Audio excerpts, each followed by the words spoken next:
offer most humble salutations at the lotus feet of our beloved Swami. Om Sai Ram, dear loving Sai family. I take this opportunity also to offer more heartfelt gratitude to my loving Mother Sai for giving me this gift of life and for giving me so many opportunities to serve in His divine mission. As the center chair, as a regional chair, as a vice president, First Lady's Forum Convener, president of the country, trustee, and education trustee. Swami, I thank you so much. From inception, from the time I met Swami, and I always say, Swami, why so late? And I think there's a time when we meet the loving Lord. It was in the early 1987, and before I could meet Swami, or Swami could meet me rather, I should say, I used to hear bhajans, and I used to hear some very divine music, and above our home was the divine life. And I thought that sometimes it was the bhajans from there. When I go outside, it was silent. And I dreamt one Monday night of going to work, and the lady comes to me very beautifully dressed in white and says, come, I'll take you a shorter route to work. And I said, no. I can't do that. My mom's told me that I mustn't go anywhere with strangers. And I've been using this route every day, and I know my way around. She says, no, I'll show you a better way, a shorter way. So I went with her. She was so compelling and so loving that I decided to go with her. In an open field, I saw the saint sitting. He had a white robe on. He had his hair covered with a cloth. In his hand, he had a staff and a bundle of clothes. And she told him, here she is. And he said, ha, you have come. And I said, yes. He says, do you know me? And I said, no. He said, look into my eyes. You will recognize me. And I looked into his eyes and I saw myself with him. And I said, ha, you are Sai Baba of Shuldi. And at that time, I didn't know who Swami was. I didn't know who this Swami was. But I happened to mention, ha, you are Sai Baba of Shuldi. He said, you are sleeping now, but when you get up, you will know me and only me. And true to the divine assurance, as soon as I got up, I was immersed in the bliss of this dream. And from that day onwards, I know only Sai, and only Sai. And what an amazing journey it has been with Sai. I am so grateful to Swami for having chosen me and to having called me. As Swami said, we don't go to him, but he calls us and he chooses us. And I say humbly from my heart, thank you, Swami, for taking me to be with you and giving me and nurturing me and training me so well. I was reading a book last year, and in that book, one of the devotees relates this beautiful story wherein she says she was sitting in the Prasanthi Mandir, the board of peace, and she was sitting right in the front. And our Swami came and stood on her feet. And she, like me, said, whew, and she pulled herself backward. She thought she was in the way. But he came forward again and he stood on her feet. As she was leaving the mandir, some sevadals and her friends came running to her and told her, you're so lucky. And she said, but why? He said, standing on your feet means it lengthens your life.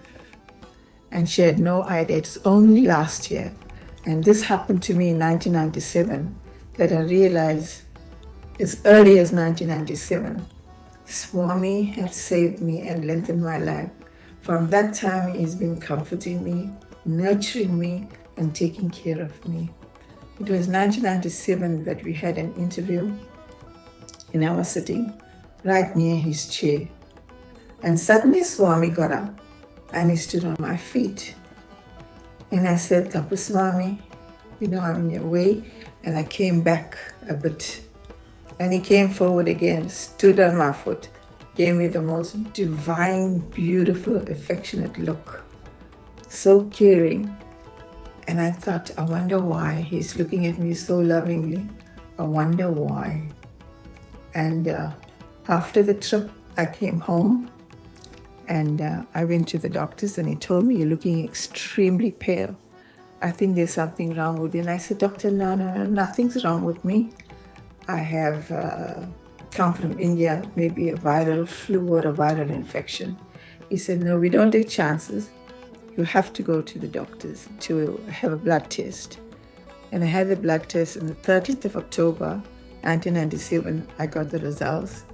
I had leukemia in the very last stages, and they suspected that I had it for a long time. And it's for some time that my doctor's been telling me, you're pale, you need to go for a blood test. And just for the small prick, I was so scared that I didn't go. And I told him, doctor, and he was very emotional. The nurses knew me from the age of 18, and they were very emotional too, and said, they were very emotional. They looked at me and I said, don't worry. Doctor, you do what you want to do. I have Swami. And I said, I will tell Swami and I will go to him. And I did. And I did go to Swami. And in the next interview, Swami, I told him, Swami, so many medication, and he said, slowly it will go down. And he also sent me to the super specialty hospital. I went there, had the blood test, and I had to give it back to him, to Swami. And the blood tests were quite good at that stage, I must say. And I was admitted in hospital on the 15th of October. And they told me they're going to do a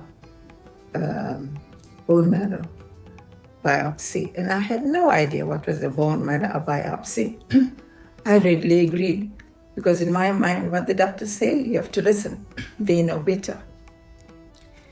And they take like a long staple-like needle and they puncture it through your hip bone and they pull out the marrow. So the doctor and the lab assistant came. They did inject me, but it didn't even take effect. And they stapled me and I gave a loud, blood-curdling sound. The side of me was Swami's picture. You know, we devotees will take his picture everywhere. Although he's within our heart, we all know that. As I screamed, the photo rose from the cabinet. It circled my head, and in that stage, there was a haze of smoke, like vibhuti falling. In came Swami. I could see his orange figure. He put his gentle hand, beautiful hand on my forehead, and I went off to sleep. I came through after a while, and the doctor came back to me and he said, who was that? He pointed to the photo on the side of my cabinet. And I said, that's my master, my God, my guru, my guide. He says, well, I've never seen anything like this. Subsequently, he started to, whenever people were diagnosed and they're going through turmoil, turbulence, he used to send them to me. To date, my hematologist still forwards me names and gives my number to devotees to speak to them, just to lift the spirits and see how faith can help you. In 2002, I had huge golf ball size of glands under my arm. And I went to the doctor, he gave me several medication, it didn't help. And eventually he told me, listen, we have to remove it because it's badly swollen and it's even giving you a temperature. And I was working at that time, it became extremely difficult to go to work also. He booked the theater for the Thursday and I told him I'll only go on a Thursday. He booked the theater and that night I came before I slept. I prayed to Swami, and I think we all do that before we sleep. We pray to do a self-audit of ourselves. And I said, Swami, I've prayed, I've called, I'm going for the op tomorrow and I know you're going to be there. That night I dreamed that Swami is sitting in a bhajan with one of the dear devotees who was very close to me. And at one stage, Swami had brought her to me. She was quite aged and said, you must take care of her. I saw him standing outside a house and there was some satsang. He saw me and he said, come here. I went to him and he said, do you chant the Gayatri mantra? And I said, yes, Swami, I do. He said, no, you're not doing it correctly. Swami said, come, sit. And I went a little further away to leave my shoes. He said, delaying again, come, sit, in a bit of a harsh tone. And he chanted the Gayatri Mantra so beautifully. Abruptly, he got up. He went into the road and an incline he was walking up. And I saw him taking his left hand, putting it under his right arm and throwing something under the bush. Then he took his right arm into the left hand and took something and threw it into the bush. Then he had a cream shawl on. He twirled it and he threw it to me. And some sages, seemingly sages, were running towards it. And I told him, oh, Swami, I want it. And as they neared the shawl, they tripped. And I went up to the shawl, took it, and I put it around my shoulders. And got up in the morning. There were 2 huge gaps under my arms. There was no gland, but a little bit of blood and pus. I phoned the doctor. He refused to believe me. He says, no ways. I saw you yesterday, and we booked theaters. And I had to go. He had to see for himself. He needed to observe it for himself. I went in, he looked at it, he said, I couldn't have done it better. And then he told me, Baba, is it Baba? And I said, yes, it is Baba. And then he just wiped it and he cleaned it and he put a bandage, and I was able to go back to work. In the same manner, in 2009, I was asked by the Ishwarama Trust to bring a Ladies' Day program. I was so excited, came back into our country. And before I could go, there were some challenges and I didn't know whether it's going to happen. And on the 26th of August, Swami came to me in a dream and he said, Savvy, coming for Ladies' Day or birthday? And I said, Swami, Ladies' Day. And then he said, where's the program? And I told Swami, the lady sitting next to me, I said, did you bring the program? And she said, yes, and we gave it to Swami. He looked at the program, he read it, and he gave a huge smile. I got up the next morning and I said, this is a command from my Lord. I will do anything to go. And within a few months, rehearsals was done. Everything came through, organized by our Lord, of course. And then we went. During that time, I had huge glands in my arms again, on the back, on the side, and everywhere. Really in pain. There's so much that I had to tear my blouses so that I could get into a blouse. I remember even when we were in the plane, when I got up, I had such a heavy temperature. Our beautiful ladies, they did everything they possibly can for me at the airport. We had the program, and the next day, Swami, I was sitting in like about the 3rd row, and the Sevadal came to me, and she told me, she said, come to the front. And I asked why. She told me, don't ask questions. She said, come to the front. And Swami came immediately, and he stopped in front of me. And I think, we are so overwhelmed with Swami, right? Really, that I went up to him and I was in severe pain, and I inadvertently leaned on his shoulder because I was in so much pain.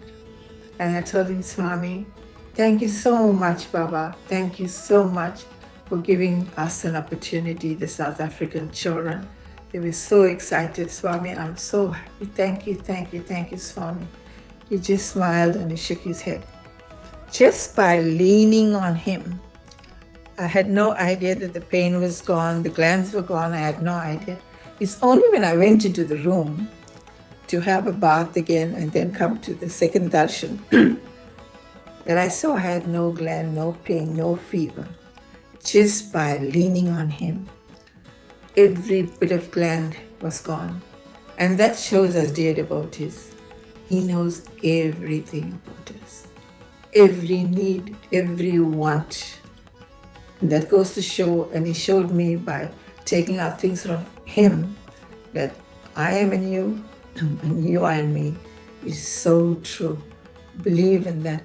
So much so, till today, he's still with me. I had an op on October 2nd. It was a major op, 3 times, 8 hours each. First one, when I went, before I could go under, I was lying in the theater, and Swami came with a canary, bright yellow scrubs, lined with green lining. He had a whole lot of folders under his arm. And he came and he said, family very, very worried. Nothing to worry about. I am here now. And he was glowing. He looked beautiful, so beautiful. Swami looked. And I relaxed immediately. And I thought to myself, nothing's going to go wrong now. Swami is here. Dear sisters and daughters of Sai, we always say, Mother Ishwarama had such a miraculous gift of being chosen to be the Mother of God. How fortunate are we, have we realized that? How fortunate we're the only avatar that came to earth and gave us the lady's wing. By giving us this lady's wing, he gave us a place of nobility. Really, truly. We were recognized, and ever since that we've become leaders in the organization. We've been going around serving people and doing all kinds of positions we've been taking in the organization. Please, dear sisters, I tell you, I really and truly enjoyed the time that I was the Ladies Forum convener.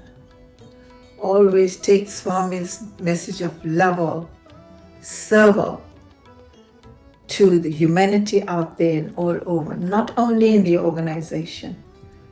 Work out there, because Swami has not come for only Sai devotees. He's come for humanity. And Swami's first mission when he came was through education.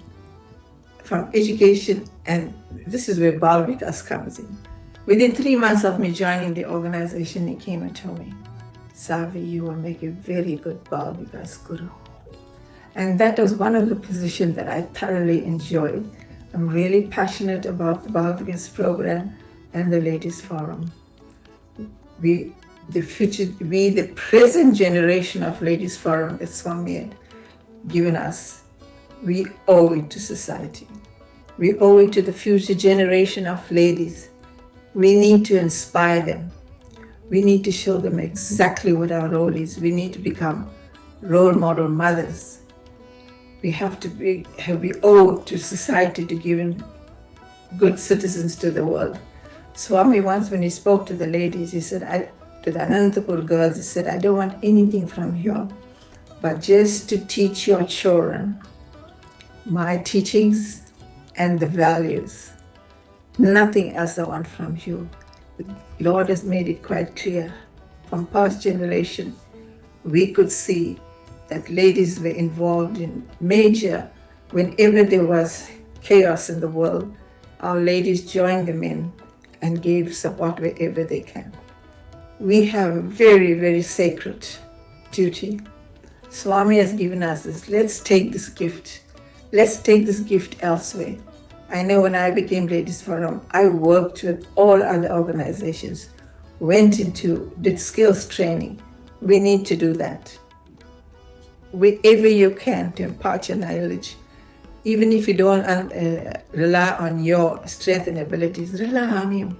Don't forget, dear sisters, whom we belong to. Don't forget the Sai family, who we belong to and who gave us this sacred place in the organization. I pray all of us, pray to Swami to continue to inspire us and continue your work on the sacred mission. And Swami, Koti pranams for taking care of me so well. You've nurtured me. You've taken care of me. You just have to think of something and it happens. And I know, and I'll always say people with conviction, Swami knows everything. He's not gone anywhere. He's with us. How fortunate we are. Thank you, Swami. Jai Sai Ram.